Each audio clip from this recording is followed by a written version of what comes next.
ನಮಸ್ಕಾರ ಸ್ನೇಹಿತರೆ, ಫೋಕಸ್ ಮತ್ತೊಂದು ವಿಡಿಯೋಗೆ ಸ್ವಾಗತ.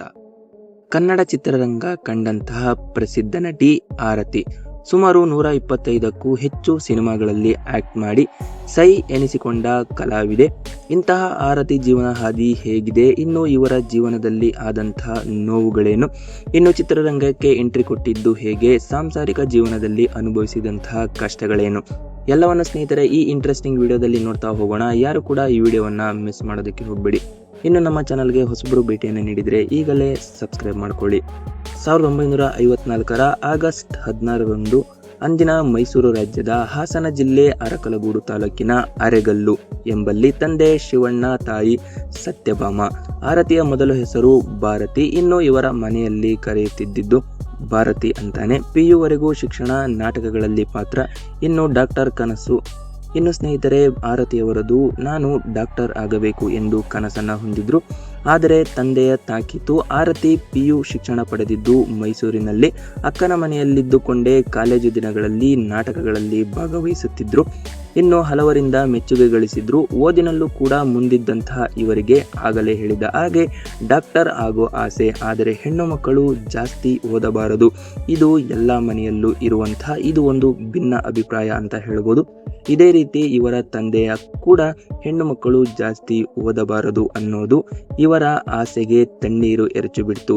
ಹೀಗಾಗಿ PUC ಶಿಕ್ಷಣವನ್ನ ಮೊಟಕುಗೊಳಿಸಿದ್ರು. ಇನ್ನು ಸ್ನೇಹಿತರೆ, ಆರತಿಯವರು ಒಂದು ದಿನ ಸಂಬಂಧಿಕರ ಜೊತೆ ನಿರ್ದೇಶಕ ಪುಟ್ಟಣ್ಣ ಕಣಗಾಲ್ ಬಳಿ ಹೋದ ಆರತಿ ಯಾವುದಾದರೂ ಸಿನಿಮಾ ಅವಕಾಶ ಇದ್ದರೆ ಕೊಡಿ ಅಂತ ಮನವಿ ಮಾಡಿದ್ರು.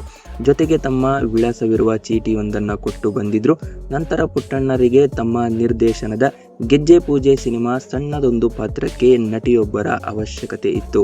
ಆಗ ಆರತಿ ಕೊಟ್ಟಿದ್ದಂತಹ ಚೀಟಿಯನ್ನ ತಮ್ಮ ಸ್ನೇಹಿತ ಚಿತ್ರದ ನಿರ್ಮಾಪಕ ಶಿವರಾಮ್ಗೆ ಕೊಟ್ಟರು. ಪುಟ್ಟಣ್ಣ ಆರತಿ ವಿಳಾಸಕ್ಕೆ ಪತ್ರ ಬರೆದರು. ಶಿವರಾಮ್ ಇವರ ಫೋಟೋಗಳನ್ನ ತರಿಸಿಕೊಂಡ್ರು. ಹಾಗೆ ಬೆಂಗಳೂರಿಗೆ ಬಂದು ನಿರ್ದೇಶಕರನ್ನ ಭೇಟಿಯಾಗುವಂತೆ ಸೂಚಿಸಿದ್ರು. ಆದರೆ ಸ್ನೇಹಿತರೆ, ಎಷ್ಟು ದಿನ ಕಾದರೂ ಕೂಡ ಆರತಿ ಬರಲೇ ಇಲ್ಲ. ಹೀಗಾಗಿ ಆ ಪಾತ್ರಕ್ಕೆ ಬೇರೆ ಹುಡುಗಿಯ ಹುಡುಕಾಟ ನಡೀತು. ಆದರೆ ಶಿವರಾಮ್ಗೆ ಆರತಿಯೇ ಈ ಪಾತ್ರಕ್ಕೆ ಸೂಕ್ತ ಅನಿಸಿ ಹೀಗಾಗಿ ಅಡ್ರೆಸ್ ಹುಡುಕಿಕೊಂಡು ಮೈಸೂರಿನಲ್ಲಿದ್ದಂಥ ಅವರ ಅಕ್ಕನ ಮನೆಯಲ್ಲಿ ಆರತಿಯನ್ನ ನೋಡೋದಿಕ್ಕೆ ಹೋದ್ರು. ಇನ್ನು ಇವರ ಅಕ್ಕನ ಮನೆಗೆ ಹೋಗಿ, ಇನ್ನು ಮೈಸೂರಿನಲ್ಲಿ ಈ ಚಿತ್ರದ ಶೂಟಿಂಗ್ ನಡೀತಿದೆ, ಫ್ರೀ ಇದ್ರೆ ಸಾಯಂಕಾಲ ಬಂದು ಹೋಗಿ ಅಂತ ಹೇಳಿದ್ರು. ಅದರಂತೆ ಶೂಟಿಂಗ್ ಸೆಟ್ಗೆ ಬಂದಂತಹ ಆರತಿ ಪುಟ್ಟಣ್ಣ ಕಣಗಾಲ್ ಬಳಿ ಮಾತನಾಡಿ ಸಿನಿಮಾಗೆ ಒಪ್ಪಿಕೊಂಡ್ರು. 3 ದಿನ ಶೂಟಿಂಗ್ನಲ್ಲೂ ಭಾಗವಹಿಸಿದ್ರು. ಆಮೇಲೆ ಬರಲೇ ಇಲ್ಲ. ಮಗಳ ನಟನೆಗೆ ಅಪ್ಪನಿಂದ ವಿರೋಧ ಆಗಿದ್ದು ನಿಜಾನ ಅಂದ್ರೆ ಹೌದು. ಇನ್ನು ಆರತಿ ಬರದೇ ಇದ್ದಿದ್ದನ್ನ ನೋಡಿ ಶಿವರಾಮ್ ಮತ್ತೊಮ್ಮೆ ಆರತಿ ಮನೆಗೆ ಹೋದ್ರು. ಅಲ್ಲಿ ವಿಚಾರಿಸಿದಾಗ ಆರತಿ ಆಕ್ಟ್ ಮಾಡ್ತಿರೋ ವಿಚಾರ ತಂದೆಗೆ ಗೊತ್ತಾಗಿದೆ. ಇನ್ನು ಸಿನಿಮಾ ಕ್ಷೇತ್ರಕ್ಕೆ ಹೋಗೋದೇ ಬೇಡ ಅಂತ ಬೈದಿದ್ರು. ಬಳಿಕ ತಂದೆ ಜೊತೆ ಮಾತನಾಡಿ ಶಿವರಾಮ್ ಹಾಗೋ ಹೀಗೋ ಇವರ ತಂದೆಯನ್ನ ಒಪ್ಪಿಸಿ ಆರತಿಯನ್ನ ನಿಮ್ಮ ತಂಗಿಯ ತರ ನೋಡಿಕೊಳ್ಳಬೇಕು ಅಂದಿದ್ರು. ಆರತಿಯ ತಂದೆ ಬಳಿಕ ಸಂಖ್ಯಾಶಾಸ್ತ್ರದ ಪ್ರಕಾರ ಭಾರತಿ ಬದಲು ಆರತಿ ಅನ್ನೋ ಸ್ಟೇಜ್ ನೇಮ್ ಅನ್ನ ಇಟ್ರು. ಅಲ್ಲಿಗೆ ಭಾರತಿ ಹೋಗಿ ಆರತಿ ಆದ್ರು.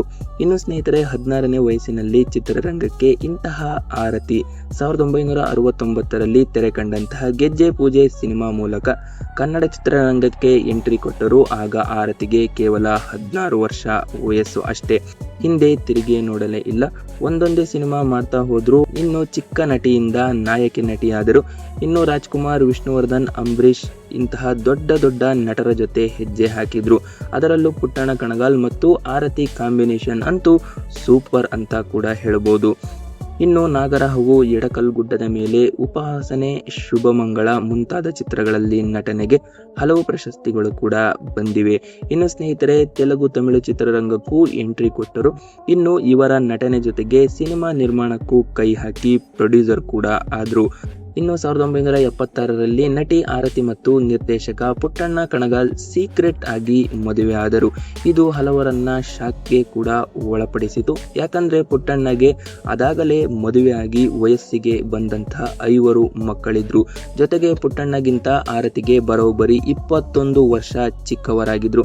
ಇದರ ಬೆನ್ನಲ್ಲೇ ಪುಟ್ಟಣ್ಣ ಜೊತೆ ಸಿನಿಮಾ ಮಾಡಲು ಹಲವು ನಿರ್ಮಾಪಕರು ಹಿಂದೇಟು ಹಾಕಿದ್ರು. ಇದರಿಂದ ಬಹುಬೇಡಿಕೆಯಲ್ಲಿದ್ದಂಥ ಪುಟ್ಟಣ್ಣ ಕಣಗಾಲ್ ಅವರು ಕೆಲ ಕಾಲ ಕೆಲಸ ಇಲ್ಲದೆ ಖಾಲಿ ಕೂರುವಂತಾಯಿತು. ಇನ್ನು ಮಗಳ ಜನನ ದಾಂಪತ್ಯ ಜೀವನದಲ್ಲಿ ಬಿರುಕು. ಹಾಗಾದರೆ 1981ರಲ್ಲಿ ಇವರು ದೂರ ಆಗೋದಕ್ಕೆ ಕಾರಣ. ಇನ್ನು ಮದುವೆಯಾದ 1 ವರ್ಷದಲ್ಲೇ ಆರತಿ ಪುಟ್ಟಣ್ಣ ದಂಪತಿಗೆ ಯಶಸ್ವಿನಿ ಅನ್ನೋ ಮಗಳು ಜನಿಸಿದ್ರು. ಆದರೆ ದಿನಗಳು ಉರುಳಿದಂತೆ ದಾಂಪತ್ಯದಲ್ಲಿ ಬಿರುಕು ಮೂಡೋದಕ್ಕೆ ಶುರು. ಮನೆಯಲ್ಲಿ ಕಷ್ಟ ಇದೆ, ಯಜಮಾನರು ತೊಂದರೆ ಕೊಡ್ತಾರೆ ಅಂತ ಆರತಿ ಇವರ ಕೆಲವು ಫ್ರೆಂಡ್ಗಳ ಬಳಿ ಹೇಳಿಕೊಂಡ್ರು. ಈ ಜಗಳ ಮನಸ್ತಾಪಗಳು ದೊಡ್ಡದಾಗಿ 1981ರಲ್ಲಿ ಪರಸ್ಪರ ದೂರವಾಗಿ ಬಿಟ್ಟರು. ಇನ್ನು ಸ್ನೇಹಿತರೆ, ಇವರು 5 ವರ್ಷಕ್ಕೆ ಸಂಸಾರ ಅಂತ್ಯವಾಯಿತು. ಇನ್ನು ಇವರ ಮಗಳು ಅಮ್ಮನ ಮಡಿಲು ಸೇರಿದರೆ ಮಗಳನ್ನ ನೋಡಲು ಪುಟ್ಟಣ್ಣ ಸ್ಕೂಲ್ಗೆ ಹೋಗ್ತಿದ್ರಂತೆ. ಹೀಗೆ ಆರತಿ ದೂರವಾದಂತಹ ಬಳಿಕ ಪುಟ್ಟಣ್ಣ ಒಂಟಿಯಾಗ್ತಾ ಹೋದ್ರು, ಇನ್ನು ನೋವು ಪಡ್ತಾ ಹೋದ್ರು. ಇದರ ಸಂಕೇತವೇ ಮಾನಸ ಸರೋವರ ಸಿನಿಮಾದಲ್ಲಿ ನೀನೇ ಸಾಕಿದ ಗಿಣಿ ನಿನ್ನ ಹದ್ದಾಗಿ ಕುಕ್ಕಿತಲ್ಲೋ ಹಾಡು ಅಂತ ಎತ್ತೆಚ್ಚಿಗೆ ನಟ ಸುಂದರ್ ರಾಜ್ ಹೇಳಿದ್ರು.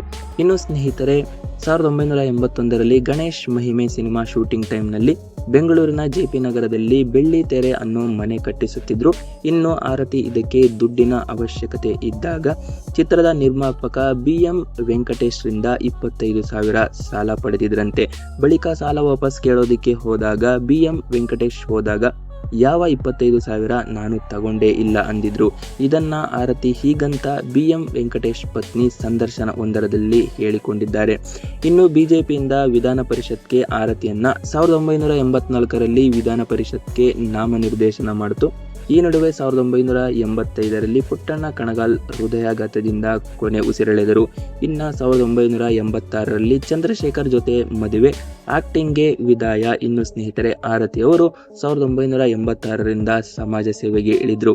ಇನ್ನು ಚಂದ್ರಶೇಖರ್ ದೇಸಾಯಿ ಗೌಡರ್ ಎಂಬವರನ್ನ ಮದುವೆಯಾದರು. ನಂತರ ಆಕ್ಟಿಂಗ್ಗೆ ಗುಡ್ ಬೈ ಹೇಳಿ ಸಮಾಜ ಸೇವೆ. ಕರ್ನಾಟಕದ ಹಲವು ಹಳ್ಳಿಗಳನ್ನ ದತ್ತು ಪಡೆದರು.